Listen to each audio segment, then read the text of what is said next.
믿음이 오기 전에 우리가 율법 아래 매인바 되고 계시될 믿음의 때까지 갇혔느니라. 이같이 율법이 우리를 그리스도에게로 인도하는 몽학 선생이 되어 우리로 하여금 믿음으로 말미암아 의롭다함을 얻게 하려 함이니라. 믿음이 온 후로는 우리가 몽학 선생 아래 있지 아니하도다. 너희가 다 믿음으로 말미암아 그리스도 예수 안에서 하나님의 아들이 되었으니 누구든지 그리스도와 합하여 세례를 받은 자는 그리스도로 옷 입었느니라. 너희는 유대인이나 헬라인이나 종이나 자주자나 남자나 여자 없이 다 그리스도 예수 안에서 하나이니라. 너희가 그리스도께 속한 자면 곧 아브라함의 자손이요 약속대로 유업을 이을 자니라. 29절 말씀까지 읽겠습니다. 저는 2022년도 이렇게 들어오면서 하나님께서 저희 교회가 마태복음 말씀을 지금 공부를 하고 있는데, 참새를 돌보시는 하나님이 하물며 너희일까 보냐, 들풀을 입히시는 하나님이 하물며 너희일까 보냐, 이 말씀이 제 마음을 너무 복되게 하고 또 소망이 넘치도록 이끌어 주시는 것 같습니다. 제가 어떤 일들을 만날 때마다 내가 부족하다, 모자란다, 내가 이런 부분에 참 허물과 실수가 많다, 이런 마음을 제가 가질 때가 많은데, 그때마다 사탄은 제 마음에 찾아와서 그러니까 하나님이 너를 돕지 않아, 그러니까 하나님이 너와 함께하지 못해, 이런 마음이 많이 들어왔어요. 그러면 제가 즉시로 그렇지, 내가 이런데 하나님이 나를 도우시겠어? 내가 이런 생각을 했는데 하나님이 나와 함께 하겠어? 그러면 그렇지, 나를 안 돕는 게 당연해. 제 마음이 그쪽으로 흘러갈 때가 굉장히 많았습니다. 그런데 내가 왜 그런 마음으로 내 마음을 내어줄 수밖에 없었는가 하고 더듬어 보니까, 제가 내 신앙에 비교하는 대상을 너무 높게 잡고 있는 거예요. 믿음으로 달려가고 있는 제 주변의 목회자들을 보고 있고, 저보다 훨씬 더 담대하게 나가서 복음 전하는 종들을 보고 성도들을 보니까 저는 안 도우실 것 같은 마음이 늘 당연하게 여겨졌어요. 그런데 하나님은 저를 항상 도우신다고 말하시더라고요. 왜냐하면 참새도 내가 돌봐주고 있지 않느냐, 하물며 너일까 보냐, 이거잖아요. 참새도 돌봐주시는 하나님이 나에게, 야 임민철, 내가 너를 도와줄게, 이렇게 성경에 제 이름만 쓸 수가 없잖아요. 그러면 전 세계에 있는 모든 200억이라는 사람의 이름을 쓰면 성경이 부족할 거 아니에요. 또 돌아가 버리신 사람은 또 안 쓸 수 없잖아요. 그러면 여기다가 다 이름을 쓰려면 하나님이 지면이 부족하시니까 그냥 우리가 쉽게 여기는 참새 한 마리를 비교해서, 야 봐봐, 참새도 내가 돌보고 있지 않냐, 참새 2마리가 한 아사리온에 팔려, 그것도 내가 허락하지 아니하면 땅에 떨어지지를 않아. 그런데 내가 그 참새도 돌보고 있어. 하물며 너일까 보냐, 하물며 내가 너를 왜 안 돌보겠냐, 내 아들을 십자가에 못 박고 너를 구원하려고 내가 내 아들을 버렸다, 왜 내가 너를 안 돌보겠냐. 제가 한날 그 성경을 이렇게 생각을 하면서 내가 그동안 참 많은 잘못된 마음을 가지고 있었더라고요. 그러니까 우리 교회에 오셔서 구원을 받았다고 하는 성도들이 자기의 부족함이나 허물이나 실수에 대해서 쉬지를 못하는 거예요. 왜냐하면 내 허물이 드러나면 당장 믿음이 없다 싶고, 내 허물과 실수가 드러나면 하나님이 안 돕는다고 싶고, 내 허물이 드러나면 주변에서 너 어떻게 예수 믿은 사람이 그래, 너 어떻게 구원받았다고 그래, 너 목사면서 그럴 수 있어, 이런 눈총이 날라오니까 제가 제 스스로 잘해야겠다라는 생각에 마음이 막 끌려갔던 것 같아요. 그러니까 저는 비교하고 생각하는 대상이 나보다 뛰어난 사람들이었어요. 나보다 더 좋은 형편을 가진 그 사람들하고 제가 비교하니까 늘 저는 믿음이 없는 게 당연하고, 은혜를 못 입는 게 당연하고, 어려움을 겪고 문제를 겪는 게 당연해 보였어요. 그런데 아니구나, 하나님 나를 귀히 보시는구나, 참새를 돌보는 하나님이 하물며 너희일까 보냐, 오늘 있다가 아궁이에 던지우는 들풀도 내가 입힌다. 저는 그 말씀이요 너무 좋은 거예요. 이번에 남미에 제가 이제 교제를 하러 갔는데 목사님들이 엄청 긴장을 하더라고요. 왜냐하면 우리는 이제 새벽에 5시부터 계속 교제하거든요. 5시부터 7시 반까지, 밥 먹고 나면 9시부터 12시 반까지, 밥 먹고 나면 2시부터 5시 반까지, 밥 먹고 나면 7시부터 밤 10시 반까지 계속 이걸 이제 5일 동안 돌아가니까 선교사님들이 내심 뭔가 이제 간증을 해야 되잖아요. 어떤 간증을 해야 돼요? 쌈박한 거, 사람들의 마음을 놀라킬 만한 뭔가 이런 걸 해야 되는데 코로나 때문에 어디 나다니지도 못하지요. 사람들은 막 주변에서 죽어가지요. 이러니까 얼마나 마음이 어려우시겠어요. 그러면서 왠지 마음에 다들 입을 이렇게 다물고 분위기가 거의 초상집에 온 것 같은 거예요. 제가 이 간증을 좀 해드렸어요. 참새를 돌보시는 하나님, 들풀도 입히시는 하나님, 목사님들이 너무너무 좋아하시더라고요. 그러면서 하나님이 우리 마음에 먼저 저를 너무 행복하게 이번 일에 신년에 들어와 가지고 해주시는 것 같아요. 제가 이제 오늘 우리 성도들에게 말씀을 전하려고 생각을 하면서도 제 마음에 너무 기쁘고 감사했어요. 제가 어제 오전에 이제 목사님이 글로벌 캠프 말씀을 전하셨잖아요. 제가 오전 말씀을 들으면서도 너무너무 행복하더라고요. 자, 그 행복한 마음이 제게 너무 커서 제가 말씀을 마치고 목사님하고 이렇게 상담을 좀 했어요. 제 마음에 들어진 이야기, 또 말씀을 들으면서 제 마음에 하나님이 주셨던 마음. 여러분, 어제 오후에 그 오전에 들었던 말씀 기억나시죠? 요한 1서 1장 4장 17절에 기록된 말씀 이제 제가 들으면서 저는 너무너무 행복하고 감사했어요.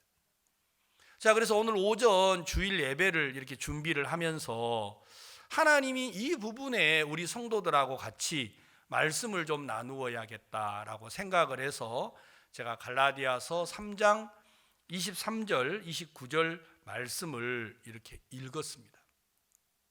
예수님은 이 땅에 오실 때 여러 가지의 목적이 있으셨어요. 첫 번째는 저희 백성을 저희 죄에서 구원하게 하려고, 해방을 시켜주려고 이 땅에 오셨다고 말하셨어요. 예수님이 이 땅에 오신 가장 큰 목적은 우리를 죄에서 자유케 하려고 이 땅에 오신 겁니다. 죄에서만 자유케 하시려고 한 게 아니고 일생에 매여 종노릇하는 우리를 놓아주려고 하셨다. 그러니까 죄에서만 자유를 주려고 하는 게 아니시고 어디에 매여서요? 일생에 매여서. 자, 일생에 매였다라는 말은 자기 자신에게 매여서 두려워함으로, 죽기를 무서워함으로 일생에 매여 산다. 그러니까 죽음이라는 게 우리 마음에 가장 큰 두려움이 있는 것 같아요. 안 되면 어쩔까? 못하면 어쩔까? 망하면 어떨까? 이런 마음이 있죠. 우리가 거기에 매여 있는 거예요. 사람들이 코로나에 매이는 이유도 그겁니다. 목사님 이거 맞아가지고 죽으면 어때요? 저한테 많은 분들이 문자가 오더라고요. 목사님 코로나 주사 맞아야 돼요? 안 맞아야 돼요? 백신 맞아야 돼요? 안 맞아야 돼요? 제가 이걸 저한테 묻는데 제가 답을 하기가 영 묘한 거예요. 그러면서 거기다 토를 달았어요. 요즘에 많은 사람들이 죽는다던데 제가 이 백신을 맞아야 되나요? 안 맞아야 되나요? 만약에 맞으라고 하면 죽으면 누구 책임이에요? 맞으라고 한 제 책임이에요. 제가 맞지 말라고 했어요. 그래서 코로나 걸리면요, 누구 책임이에요? 그러니까 제가 가만히 보니까 저는 이리 해도 책임을 져야 하고 저리 해도 책임을 져야 되더라고요. 그래서 저도 묘한 답을 했지요. 예, 자매님, 저는 코로나 주사를 맞았습니다. 저는 백신을 맞았습니다. 자매님 믿음대로 하세요. 내가 이렇게 답을 했거든요. 왜냐하면 이건 맞으라고도 할 수 없고 맞지 말라고도 못 하겠더라고요. 저는 맞았어요. 공짜로 준다는데 저는 막 옛날 어른들 말씀처럼 양잿물도 공짜라 그러면 우선 먹는 것처럼 저는 주사도 제일 먼저 맞았어요. 왜냐하면 공짜인데 일단 맞고 봐야죠. 여러분, 이게 이제 코로나 주사를 맞느냐 안 맞느냐 이거보다 우리가 죽음의 사람들이 매여 있는 거예요. 여러분, 하나님은 우리를 어디에서 놓아주기를 원하셨느냐? 첫째는 죄에서, 둘째는 죽음에서 여러분들을 놓아주고자 하셨어요. 사탄은 여러분과 저를 어디에다가 얽어매려고 하느냐? 죽음이라는 데 얽어매려고 합니다. 그래서 잘해야 합니다. 그래서 실수하지 말아야 됩니다. 그래서 여러분들이 허물이 드러나면 안 된다고 생각을 하고 거기에 매여서 살아가고 있다고 하는 겁니다. 예수님은 우리를 죽음에서 놓아주고 싶었어요. 안 되는 데서, 못하는 데서, 없는 데서. 어떻게 우리를 죽음에서 놓아주시죠? 우리가 일생에 매여 살아가는 이유는 우리가 여기에서 벗어나려고 하는 게 아니라 죽을 것이 생명에게 뭐하게 하려고요? 따라해보세요. 삼킨 바 되게 하려고. 그러니까 여러분, 죽음을 벗는 길이 여러분들이 어려움을 안 만나고 문제를 안 만나고 고통을 안 만나는 게 아니고 그렇게 벗어나려면 평생에 매여서 살아야 합니다. 그런데 죽음을 벗어나는 길을 하나님은 어떻게 하셨느냐? 죽음을 삼키는 걸 여러분들이 받아들이기를 바랬어요. 그건 바로 뭐냐면 내가 죽어도 사는 것이라는 걸 깨우쳐 주셨어요. 우리는 죽으면 안 되는 게 아니라 죽으면 어디예요? 제일 좋은 천국에 가는 거예요. 아셨어요? 예, 망하면 천국이에요. 따라해 보세요. 망하면 천국. 예, 여러분 왜 막 움츠리는 줄 아세요? 망하면 죽으니까요. 망하면 안 되니까, 실수하면 안 되니까 여러분들이 어려운 거예요. 그렇지 않아요. 제가 자주 말하잖아요. 제 아내는 절 보러 당신은 왜 그리 허물이 많냐 그래요. 저는요, 허물이 많으니까 이 일을 해야 돼, 안 해야 돼요? 여러분 자신을 봐보세요. 허물이 많으면 일을 해야 돼, 안 해야 돼요? 여러분들은 주로 안 하시잖아요. 그렇죠? 저는 허물이 많으니까 이 일을 해야 된다고 말을 해요. 왜?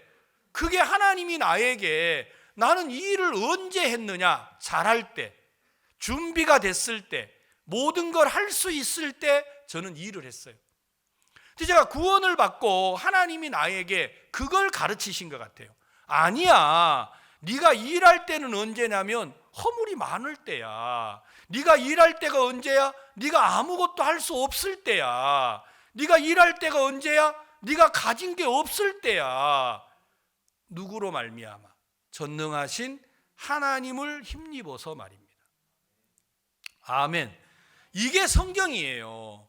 그러니까 하나님은 우리가 일생에 매여서 종로로 타는 걸 원치 않으셨어요.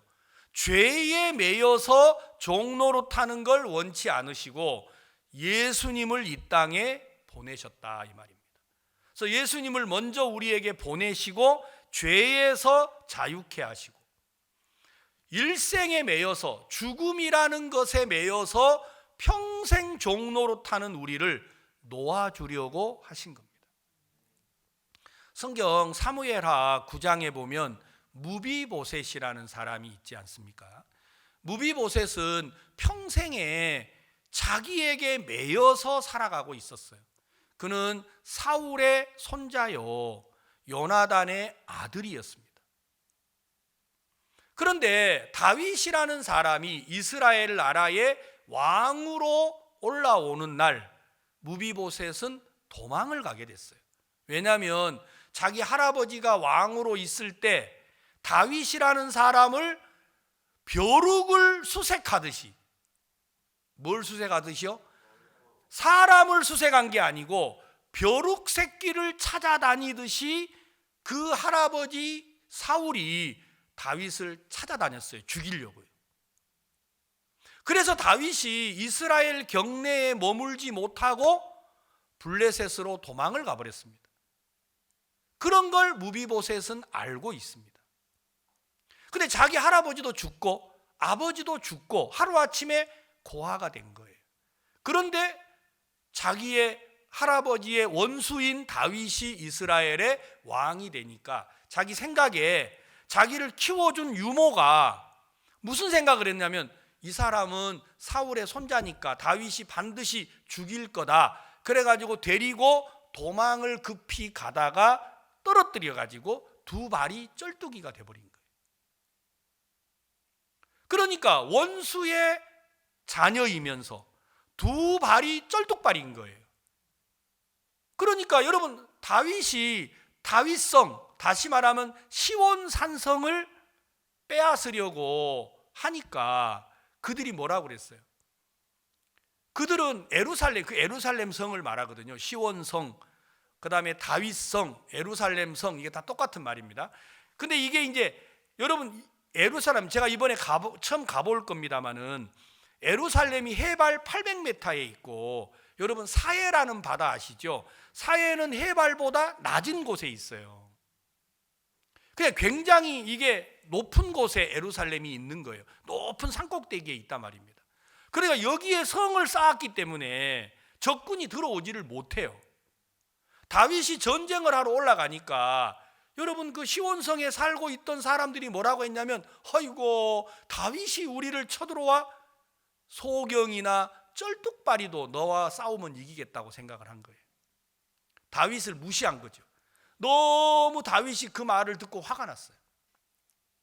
그래서 신하들을 그 에루살렘 성에서 이제 산꼭대기에 있으니까 물을 사용하면 그 하수도 물이 내려오잖아요. 그 물을 따라서 물길을 따라서 기어 올라가 가지고 다윗성을 점령을 한 겁니다. 그리고 난 다음에 이 성에는 소경, 쩔뚝발이는 절대로 들어오지 못한다 하는 법을 다윗이 세웠어요. 왜? 자기를 너무 무시했으니까요. 그런데 이제 무비보셋이 어떤 사람이에요? 절뚝인 거예요. 그것도 하나만 절뚝인 게 아니고 두 발이 절뚝인 거예요. 거의 안진뱅이 수준인 거죠.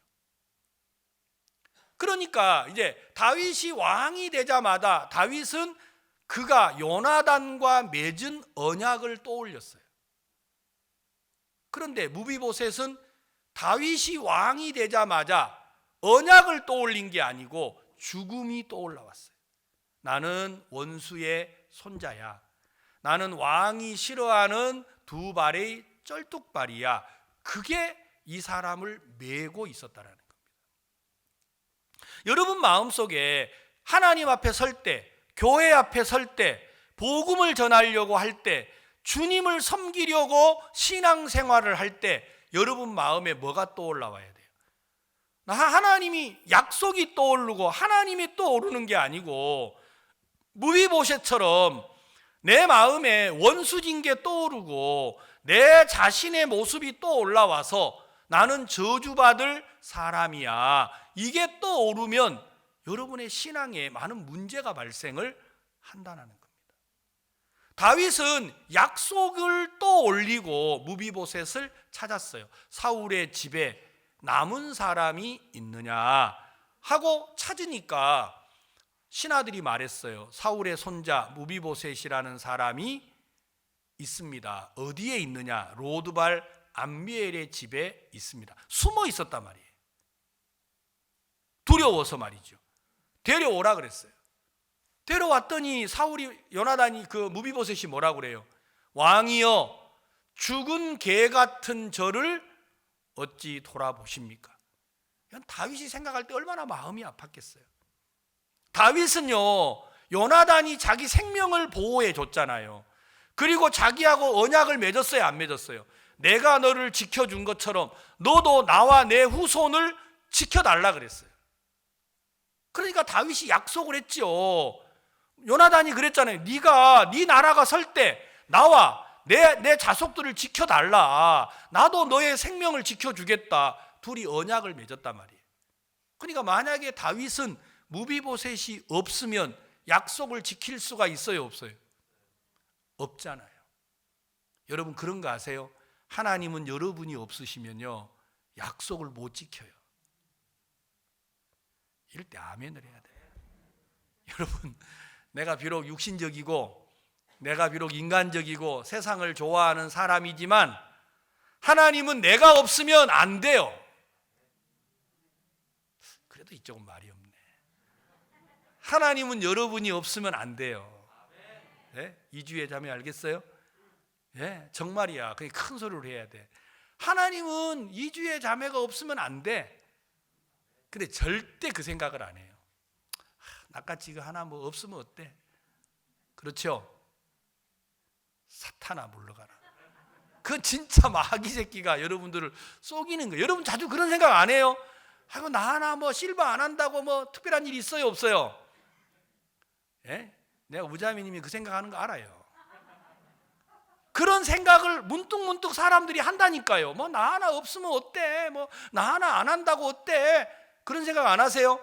아니 장로님들도 하더라고. 내가 보니까 사탄이 우리 마음을 그렇게 속이더라고요. 아니에요. 하나님은 여러분이 없으면 약속을 이행할 수가 없어요.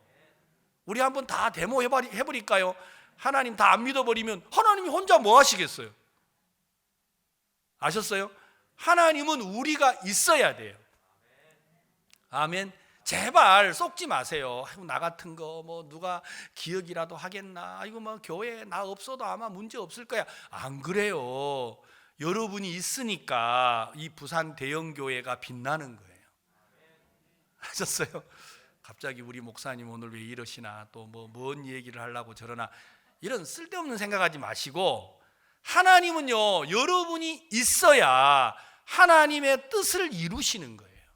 근데 마귀가 저를 너무 많이 속였어요. 내가 이런데 하나님이 나를 도우시겠나? 내가 이런 생각을 하는데 나 같은 거 교회 가면 뭐해? 내가 이런다고 뭐 달라지겠어?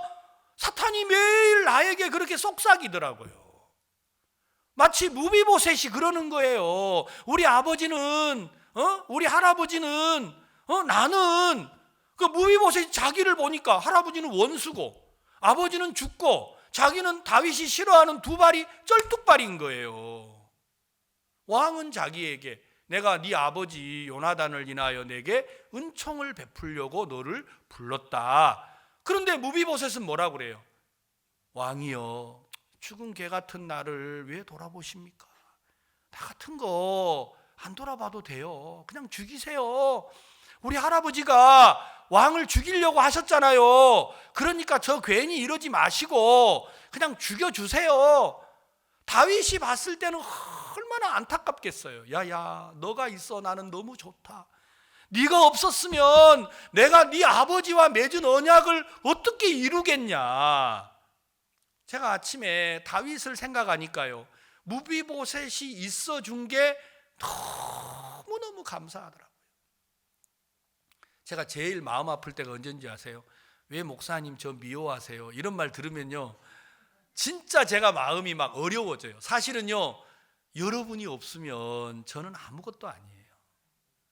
여러분, 이 부산 대형교회 여러분이 이 의자를 한 자리 지켜주니까 제가 목사로 여기 있는 거잖아요. 안 그래요?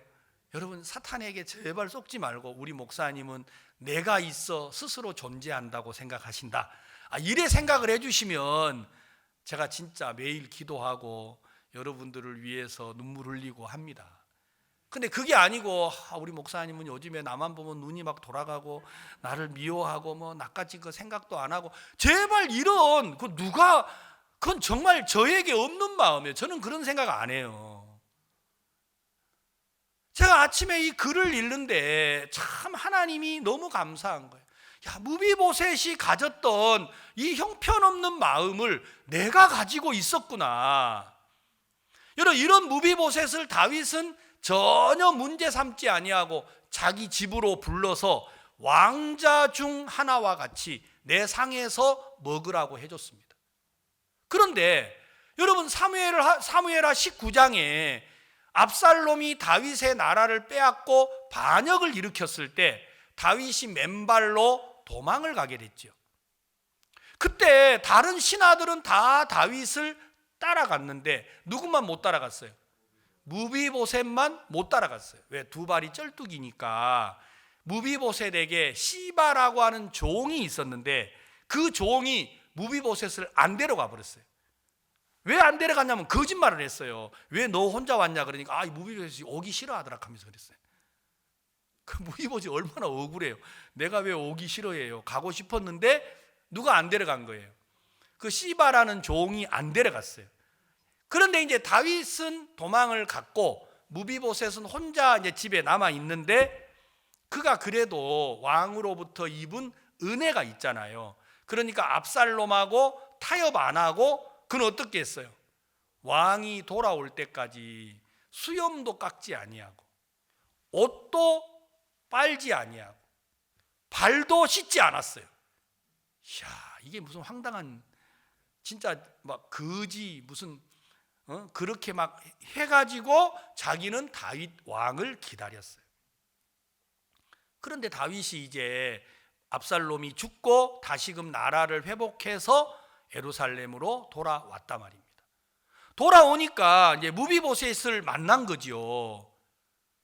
다윗이 말했어요. 무비보셋, 왜 너는 나와 함께 도망을 가지 않았냐? 그건 우리 종 시바가 거짓말을 쳐가지고 제가 못 도망갔습니다. 근데 그때도 무비보셋이 뭐라고 말을 해요?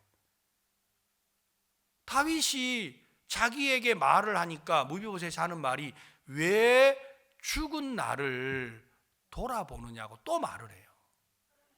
사무엘하 19장에. 그러니까 이 사람 마음은요, 왕 앞에 와서 은혜를 입고 하나님을 섬기도록 해 주었는데도 무비보셋 마음속에 자기를 생각하는 마음, 나는 사울의 후손이야, 나는 죽어야 할 다윗의 원수 사울의 후손이야 하는 이 마음이 하나님의 은혜를 입어서 다윗 상에 앉아 있으면서도 그 마음이 사라지지 않았어요. 그러니까 다윗이 다시금 나라를 회복하고 돌아왔을 때도 무비보셋의 마음은 여전히 그 마음이 남아 있었단 말입니다. 그때 다윗이 뭐라고 하셨어요? 너는 왜 또 네 일을 말하느냐? 따라해 보세요. 왜 네 일을 말하느냐?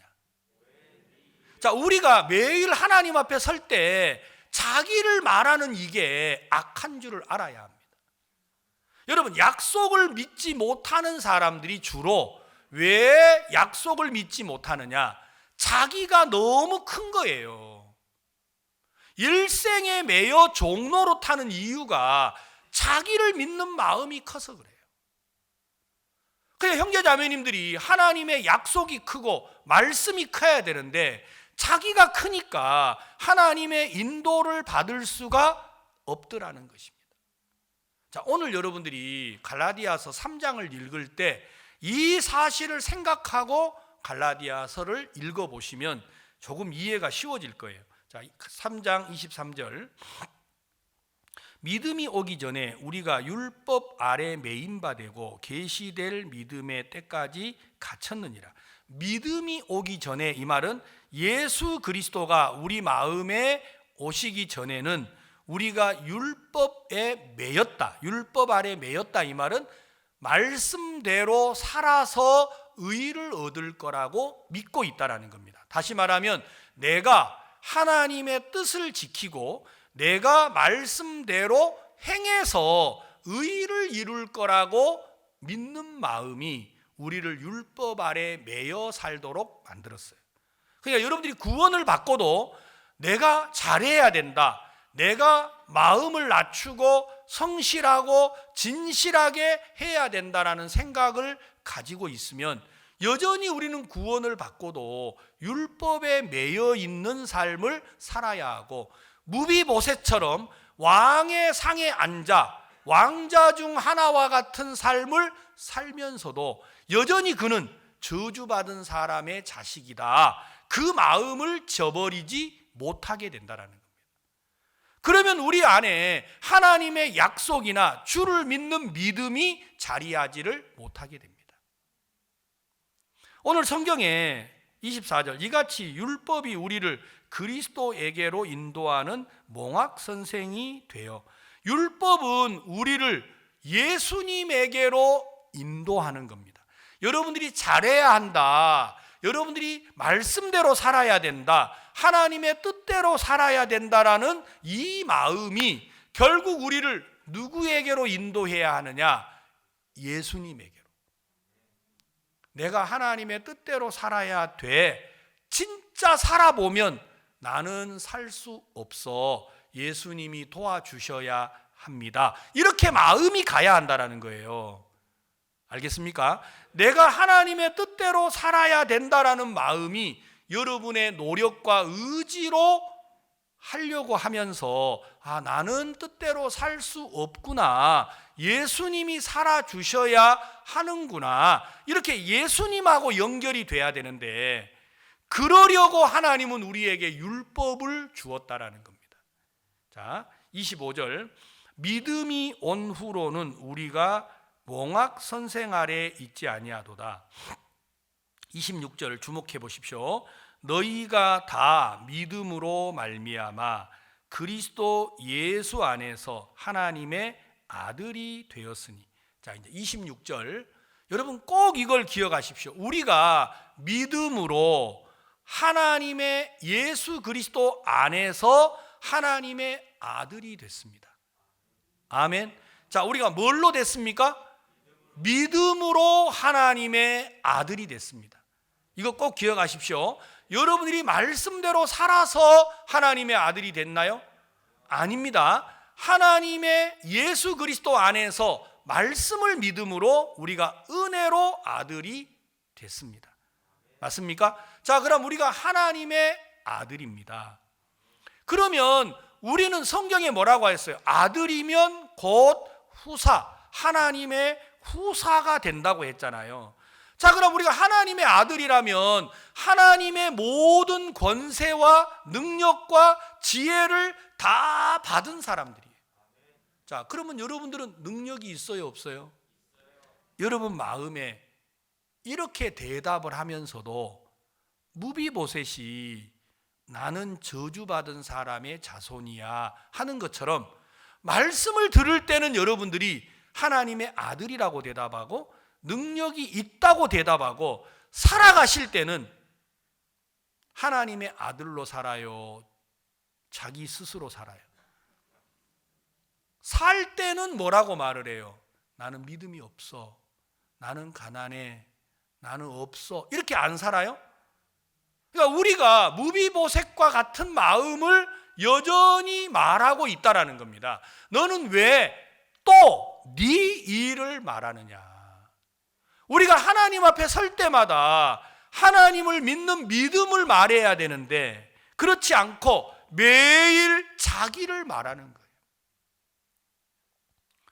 말씀을 들을 때는 하나님의 아들이에요. 말씀을 들을 때는 우리는 후사예요. 말씀을 들을 때는 우리는 능력자예요. 근데 삶에서는 능력자예요? 없는 사람이에요? 예? 무슨 까마귀 고기를 드신 것도 아니고 물고기 기억력을 3초라고 하시더니 여러분 뭐 바닷가가 가까워서 그러세요? 그러니까 우리는 말씀을 들을 때는 다 대답을 하시고 삶을 살아갈 때는 여전히 나는 무능해, 어리석어, 나는 없어, 무비보셋과 같이 자기 일을 말하는 삶을 살아가고 있더라는 거죠. 여러분 여기 27절에 뭐라고 되어 있어요? 누구든지 그리스도와 합하여 세례를 받은 자는, 다 같이 시작, 그리스도로 옷 입었느니라. 하나님이 우리에게 너는 그리스도와 똑같다, 네가 믿음을 가졌다면 하나님이 그리스도로 옷을 입혀 놓았다라는 거예요. 그렇다면 우리는 예수님과 전혀 다를 바가 없잖아요. 그런데 사탄이 우리를 속였더라고요. 뭐라고? 네가 예수님하고 같아? 여러분 이런 이야기를요 진짜 여러분을 가장 잘 아는 사람들이 많이 해요. 집에 가면 그런 사람들이 있죠. 내가 예수님하고 똑같아 그러면 뭐라고 그래요? 아이고 참. 여러분 우리가 사탄 짓을 많이 하는 것 같아요. 딴 사람이 아니고 여보 맞아요. 당신이 정말 하나님의 사람이에요. 근데 왜 이렇게 살아? 이러지 말고 이런 당신도 하나님의 사람이라고 하셨으면 하나님이 바꾸실 거예요. 이렇게 좀 해야 이게 대형교회 성도가 되는 거예요. 알겠어요?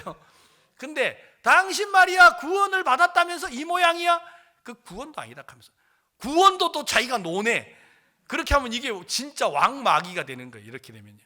어떻게 우리가 사람의 구원을 우리 스스로 판단을 합니까? 말도 안 되는 거잖아요. 정말 우리가 자기를 말하는 것만큼 악한 게 없다. 우리는 예수 그리스도 안에서 믿음으로 구원을 얻었습니다. 아멘. 여러분 우리 가운데 어느 누구도 완전해서 완벽해서 의롭다함을 얻은 사람은 아무도 없지 않습니까? 우리가 전부 다 예수 그리스도 안에서 믿음으로 의롭다함을 얻은 겁니다. 그래 놓고도 무비보셋처럼 매일 어디에 매여서 산다고요? 자기에게 매여서 삽니다. 하나님이 저는 자주 그런 마음 가져봐요. 왜 하나님이 나를 미국에서 선교를 실패하게 하셨을까? 왜 나를 하나님이 목사의 직분도 선교사의 직분도 다 빼앗기게 하고 직장 생활을 하게 하셨을까? 그때는 제가 이해를 잘 못했어요.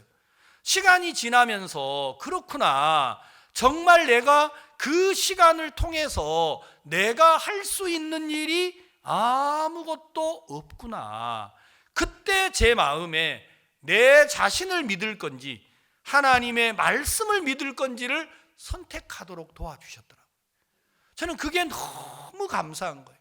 우리 아이가 집을 나갔을 때 저는 제 마음에 내가 이게 하나님의 눈으로 선택을 하면 이건 형통한 거고 내 눈으로 선택하면 이건 불행이었어요. 제가 이걸 선택한다라는 게 너무 어려웠어요. 그런데 내가 사람들의 눈을 살피다 보니까 그 선택이 어렵더라고요. 그때 하나님, 내가 부끄러움을 당하더라도 말씀을 따라 선택을 해야겠구나. 내가 볼 때는 믿음이 없는 행동이 맞아. 그래도 하나님은 나와 함께 하셔. 그러면 이건 형통한 길이구나. 제가 그 편에 마음을 정할 수 있었다라는 게 너무 감사한 거예요. 제가 구원을 받을 때 어떻게 받았어요? 여러분 자신을 바라보면 죄 없다고 할 수 있나요? 여러분도 할 수 없잖아요. 근데 우리가 어떻게 그 믿음을 가질 수가 있었습니까? 나는 분명 죄가 있습니다. 그런데 이런 나를 의롭다 하시는 분이 있었습니다.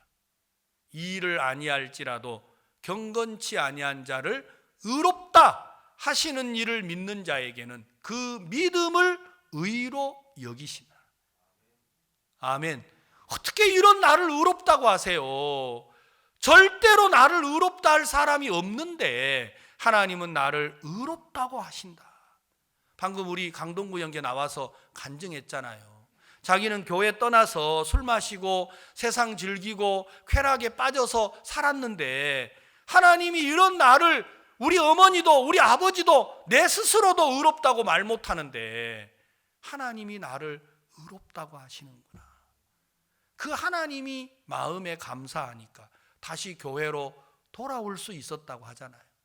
자, 간증을 듣는데 맞다, 강동구만 그런 게 아니고 하나님이 나도 그렇게 하셨다. 여러분, 나만 그런 게 아니라 우리 대형교회 성도들 모두를 그렇게 하셨다라는 겁니다. 사랑하는 성도 여러분, 우리가 언제까지 자기를 말을 하겠습니까? 만약에 여러분이 여러분 자신을 말하면 결국 우리는 무비보셋처럼 왕의 상에 앉아 왕자 중 하나와 같이 음식을 먹고도 죽은 개 같은 나를 왜 돌아봅니까? 여전히 자기에게 매여서 다윗의 은혜를 누리지 못하는 사람이 돼버리더라는 거예요. 근데 우리가 내 자신의 생각에서 벗어나서 왕의 말을 믿으면 우리는 참으로 믿음의 삶을 살게 되더라는 것입니다. 자, 여러분, 요한 1서 제가 시작할 때 읽었던 말씀 다시 한번 읽겠습니다. 성경 제일 뒤로 가셔서 요한 1서 4장, 요한계시록 앞입니다. 요한 1서 4장 17절.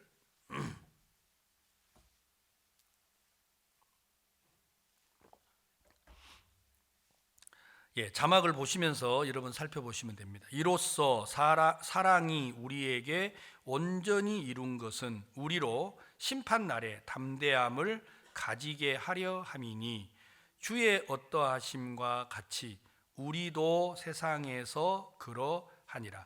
자, 여러분 잘 보세요. 심판날에 담대함을 가지게 하려고. 여러분, 우리가 하나님 앞에 갈 거 아니에요? 그때 담대하게 하려고 하나님이 이걸 하셨어요. 여기 보면 담대함을 가지게 하려 함이니 주의 어떠하심과 같이 우리도 하늘나라에서 그러한다. 이러면 조금 쉽잖아요. 주의 어떠하심과 같이 주님이 사람을 살리고 주님이 안진뱅이를 일으키고 주님이 죽은 자를 살리신 것처럼 우리도 어디에서?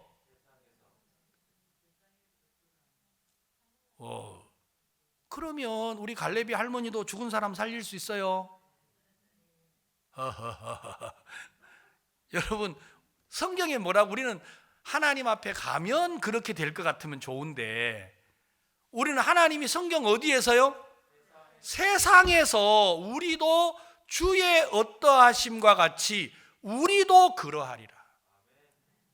자, 그러면 우리는 이미 어떤 사람이 됐다라는 거예요. 이미 예수 그리스도와 똑같은 사람이 됐어요. 어디에서? 하늘나라 가가지고요? 아니라는 거예요. 세상에서. 하나님은 이미 우리를 온전하게 하셨어요. 예수 그리스도와 똑같게 하셨다라는 겁니다. 근데 우리가 그걸 안 믿는 거예요. 안 믿고 여전히 뭐 하는 거예요? 자기를 말하는 거예요. 나는 이래요. 나는 이렇게 살았어요. 나는 이런 마음을 가졌어요. 나는 이렇게 행동을 했어요. 제가 늘 이러다 보니까 믿음을 가지지를 못하고 살았더라고요. 한 번씩 목사님이 제게 전화를 주셔서 임 목사, 임 목사는 요즘에 믿음으로 사나요? 예, 목사님, 저도 믿음으로 삽니다. 믿음으로 사는 사람도 임 목사처럼 살아요. 그럼 갑자기 믿음이 있다가 믿음이 없어져 버리는 거예요. 또 목사님이 무슨 또 저에 대해서 뭘 아시고 이렇게 말씀하시나, 이런 마음이 들지. 예, 목사님, 제가 형편없는 거 맞습니다. 그래서 제가 예수님을 믿습니다. 이 말을 못 하더라고요. 누구 때문에요? 자기 자신 때문에. 여러분 믿음 있으세요? 웃지 마시고 담대하게 한번 해봐요. 비씩 웃어가면서 있긴 있지 뭐. 그런데 내 꼬라지가 이래서 뭐 믿음이라고 차마 말하기는 좀 뭐해요. 또 믿음이라고 말하면 옆에 나를 지켜보는 불꽃 같은 눈이 있잖아요. 하나님도 아니면서 나를 지켜보는 사람이 있어요, 없어요? 우리 집에도 한 사람이 있어요. 아주 막 불꽃 같은 눈으로 저를 지켜보면서 내가 믿음이 있다, 아이고 똑바로 살면서나 그런 말 해라 하면, 이러면 갑자기 그 말 들으면 나를 너무 잘 아는 사람이 내 곁에 있으니까 내가 믿음이 있어 보여, 없어 보여요? 그래서 우리는 믿음의 말을 못하고 자기를 말하는 데 익숙하다는 겁니다. 여러분, 우리가 믿음을 말하려면 자기를 인정해야 돼요.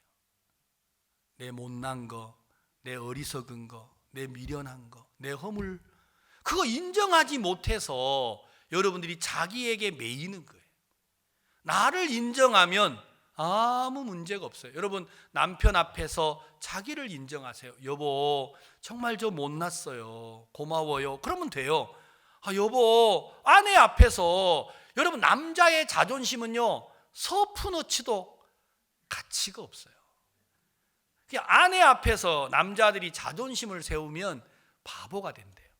그러니까 남편들이 권위를 세워야 되는 게 아니고 아내 앞에서 자기를 인정하고, 맞아요 여보, 나는 성질도 별로 안 좋고 가진 것도 없고 능력도 없고 그래서 내가 예수님 믿는 거 아니요.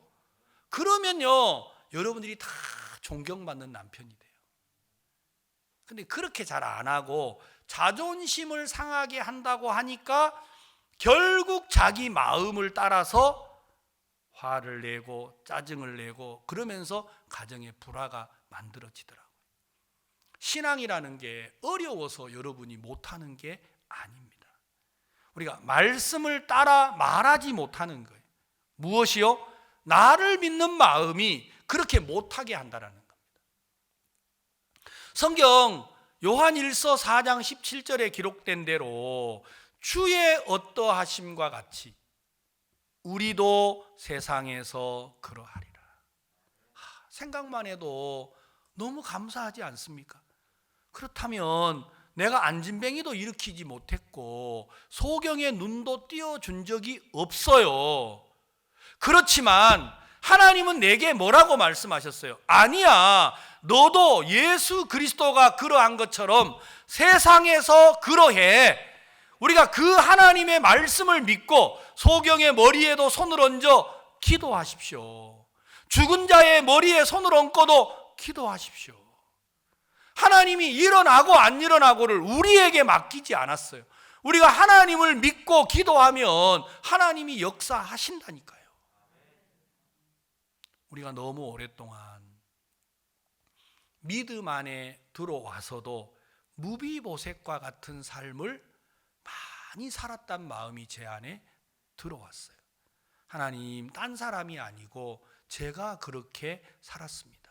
내가 구원을 받고 하나님의 은혜로 목사가 됐으면서도 내가 어떤 마음을 갖느냐면 자꾸만 내가 내 자신에게 매이는 거예요. 언제요? 내가 나에 대하여서 인정하지 못할 때. 내가 나를 인정하지 못하니까 계속 내게 매이는 거예요. 그래, 저 못난 거 맞습니다. 어리석은 거 맞습니다. 저는 구원받고 제가 공부를 못했다는 데 대하여서 정말 많이 매인 적이 있었어요. 그런데 파옥수 목사님이 그러시더라고. 임 목사, 내가 언제 전라도라고 너 편견하더나? 아니요. 너 학교 공부 못했다고 내가 너 편견하더나? 아니요. 근데 왜 너는 눈치를 보나? 진짜 어떻게 이런 걸 아셨나? 제가 눈치 보는 걸 다 깨뜨시고 그러시더라고요. 아니야, 넌 대단한 사람이야, 넌 박사야. 저는 그런 말들이요, 누구도, 우리 어머니도 우리 아버지도 내 가족들도 아무도 그런 말 안 해요. 이거 배운 게 없는 게 말이야, 이런 말은 잘해요. 절보로 대단하다고 말해 주시는 분은 하나님의 종밖에 없었어요. 근데 제가 그걸 왜 믿음으로 못 받아들이느냐면 내가 인정을 못 하니까요. 내가 못난 사람이면 내가 누구 앞에서도 나를 인정할 수 있잖아요. 여보 맞아요. 나 정말 형편없어요. 그러면 내 아내가 거기다 대놓고 뭐라고 하겠어요? 그럼 자기가 더 이상한 사람 되죠. 여러분 생각해봐요. 길거리에 막 거지를 때리고 있어요. 그럼 어때요? 자기도 거지 같아지잖아요. 안 그러겠습니까? 누가 없는 사람을 막 때려봐요. 여러분 길거리에 구걸하고 있는 사람을 막 돈 뺏고 있으면 사람들이 뭐라 그러겠어요? 야, 할 일이 없어가지고 저 사람 돈을 뺐나? 이럴 거 아니에요. 신앙도 똑같습니다. 여러분들이 여러분 자신에게 매여 살아가고 있기 때문에 하나님은 일생에 매여 죽기를 두려워함으로 일생에 매여 종로로 타는 우리를 놓아주시려고 예수님을 이 땅에 보냈습니다. 그리고 우리의 모든 죄를 사하시고 우리를 그리스도 안에서 온전하게 하신 겁니다. 우리를 온전하게 하셨을 뿐만 아니라 여러분 우리는 하나님의 아들이라고 말씀하셨어요. 이게 이제 오늘 갈라디아서 내용이잖아요. 자, 본문 돌아가서 다시 한 번만 더 읽어봅시다. 갈라디아서 3장 26절. 너희가 다 믿음으로 말미암아 그리스도 예수 안에서 하나님의 아들이 되었으니. 여러분 하나님의 아들 맞습니까? 예. 왜 또 딸은 없노? 그러지 마시고 하늘나라는 하나님이 아들이라고 말씀하셨어요. 하나님의 아들. 우리가 다 하나님의 아들입니다. 그러면 하나님의 모든 능력과 영광과 권세를 물려받은 겁니다. 아셨어요? 그럼 뭐 있노? 우리 집에 왜 이렇게 가난하나? 그러지 마시고 하나님의 능력을 다 물려받았어요. 자, 여러분들이 이걸 믿으면 그때부터 주의 어떠하심과 같이 우리도 세상에서 그러하리라. 자, 예수님이 이 땅에서 능력과 지혜와 권세를 나타내서 하나님께 영광을 돌리던 것처럼 하나님이 우리에게도 이 땅에서 그러하다 말입니다. 하늘나라 가면 그렇게 될 거다가 아니고 이 땅에서 여러분들이 그 하나님의 나라를 누리고 살도록 하신 거예요. 그래야 이 구원의 가치가 있을 거 아니겠어요. 여러분 이 땅에서 진짜 어렵고 누구 말대로 찌질하게 살면서 하늘나라만 바라도록 하지 않았다라는 거예요. 여러분 마음에 그래서 구원받은 성도들은 믿음이 필요해요. 믿음이 없으면 여러분들은 평생 자기에게 매여서 살아야 합니다. 구원을 받고도 말입니다. 그러면 무비보셋은 다윗의 약속 안에 들어와서 왕의 상에서 음식을 먹으면서도 평생에 눌리는 삶을 살았다고 성경이 돼 있잖아요. 그것처럼 구원받은 우리가 그렇게 산다면 얼마나 이 구원이 가치가 없어지잖아요. 어떤 사람들은 구원받고도 그렇게 말하더라고요. 목사님, 뭐 구원받고 달라진 게 뭐 있습니까? 여러분 함부로 그렇게 말하지 마십시오. 여러분들이 그렇게 말하는 이유는 여러분이 하나님을 믿는 것보다 누구를 믿고 사는 거라고요? 자기를 믿고 살기 때문에 그런다는 겁니다. 이제 우리는 자기를 말하는 걸 부끄러워해야 합니다. 그리고 말씀을 따라 말하시고 말씀을 따라 발을 내딛고 말씀을 따라 여러분들이 말하기 시작을 하면 하나님이 여러분을 통해서 놀라운 일을 이루실 겁니다. 저는 그 사실을 저를 인도하는 목사님에게서 봤습니다. 저는 제 같은 사람에게도 하나님이 말씀을 따라 말하고 그 말씀을 따라 발을 내디디니까 하나님이 저들을 돕더라고요. 하나님이 저 같은 사람도 돕더라고요. 제가 우리 조카 간증을 여러 번 했잖아요. 그 죽음 앞에 혈액암 걸렸던 조카. 얼마 전에 그 언니가 결혼을 했는데 제가 너무 감사했어요. 하나님이 나 같은 게 뭐라고 내일 죽어야 하는 우리 조카에게 하나님이 이 아이 살려낸다. 그러니까 그 아버지가 내한테 거짓말 한다고 막 개새끼라고 막 욕하고 난리가 났어요. 그런데 목사님이 그러시더라고요. 내가 기도하면 듣는데 왜 네가 기도하면 안 듣겠냐. 저는 그래도 제 마음에 그런 마음이 있었어요. 나 같은 게 뭐라고. 목사님이 기도하면 들으실 것 같은데 저는 안 들을 것 같은 거예요. 혹시 여러분 그런 생각 안 해보셨어요? 전 진짜 많이 했어요. 근데 성경이 그렇게 기록되어 있지 않았어요.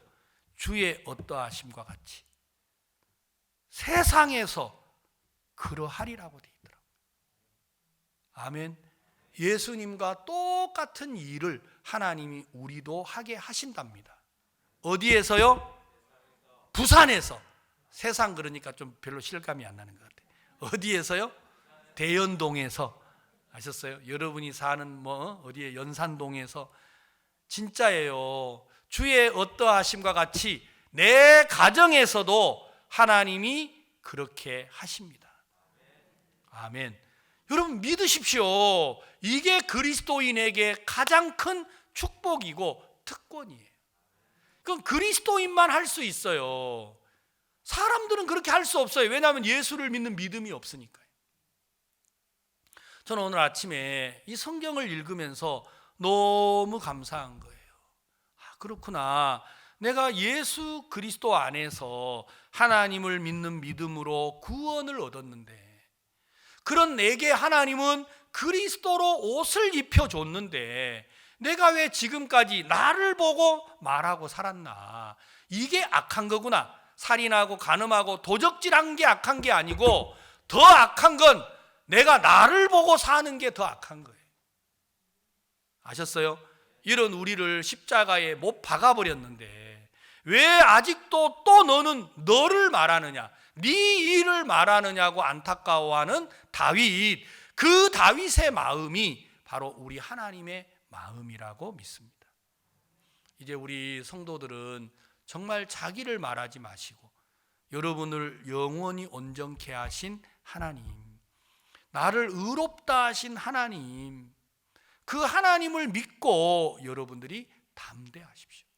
그리고 이제는 자기를 말하는 사람이 되지 마시고 여러분 약속의 말씀을 따라서 그 말씀을 말하고 주를 말하는 그리스도인이 되시면 하나님이 여러분과 제게 똑같은 일들을 나타내 주실 것입니다. 우리 목사님을 통해서 하셨던 일을 여러분들에게도 똑같이 하실 것입니다. 하나님은 그 일을 우리에게 하고 싶어 합니다. 그래서 여러분들이 이 땅에 사는 동안 구원받은 성도로서 하나님께 영광을 돌리고 하나님을 높이고 하나님을 자랑하도록 하신다라는 겁니다. 특히나 이 세상이 너무 극박합니다. 여러분, 주님이 정말 언제 오실지 우리가 모르지만 그 때가 임박해 가고 있다는 건 확실한 것 같습니다. 왜냐하면 주가 오실 때가 되면 처처에서 전쟁과 기근과 질병이 일어날 거라고 말씀을 하셨어요. 이제는 이 병이 겨울이 되면 사라질 거라고 생각했어요. 여름이 되면 사라질 거라고 생각했어요. 그러기를 지금 2년이 지나고 3년째가 됐어요. 더 큰 문제는 그냥 이렇게 살자 이렇게 돼 있어요. 앞으로 또 이것보다 더 큰 바이러스가 나타나면 이제 세상은 어떻게 되겠어요? 아무것도 담보할 수 있는 게 없는 거예요. 그리고 우리도 모르는 사이에 아마 그럴 일은 없을 거야 했던 전쟁이 지금 옆집에서 일어났어요. 이런 일들이 언제 어느 때 우리에게 다가올지 알 수 없고, 그 전쟁이 성경이 말하는 아마겟돈, 이스라엘 땅에서 일어나면 결국은 이제 종말의 시작이 알린다고 돼 있단 말입니다. 그러면 우리가 앞으로 복음 전해야 될 시간이 얼마나 남아 있겠습니까? 목사님께서 이제 이번 역사적인 날인데요, 3월 14일 날 이스라엘에서 집회가 시작이 되면 여러분, 우리는 이런 일이 있을 거라고 상상도 하지를 못했는데 하나님이 우리에게 길을 여신 이게 감사만 할 수 있는 일은 꼭 아닌 것 같아요. 그러면 정말 주님의 때가 임박해 오는 것인가? 한편에 그런 생각이 들면 우리 가족들, 우리 이웃들 복음 전해야 되는데 그런 생각하면 우리가 너무 조급하고 주님 조금 더 시간을 주셔야 하지 않습니까? 이런 마음이 들 때가 많습니다. 여러분 위에서 기도하시고 우리 모두가 다 하나님의 뜻 앞에서 나를 말하는 미련하고 어리석은 삶을 우리가 이제 버리고 하나님의 말씀을 말하고 약속을 말하는 믿음의 사람이 돼서 우리 모두가 다 주의 어떠하심과 같이 세상에서 우리도 그러한 삶을 산다면 하나님이 우리가 받은 이 구원의 가치를 매일 우리가 누리면서 살 수 있는 그런 복된 성도들이 되리라고 믿습니다. 우리가 정말 무비보셋의 삶이 우리의 삶이 돼서 우리도 그런 삶을 산다면 얼마나 부끄러워지겠습니까? 그렇게 우리가 살지 마시고 모두가 믿음에 서서 하나님을 향하여 소망을 갖는 그런 성도들이 되시기를 바랍니다. 다 같이 기도하겠습니다. 우리 눈을 감으시고 오늘 들었던 말씀을 한번 더듬어 볼 수 있는 그런 시간이 되셨으면 좋겠습니다. 개인적으로 다 같이 기도하겠습니다.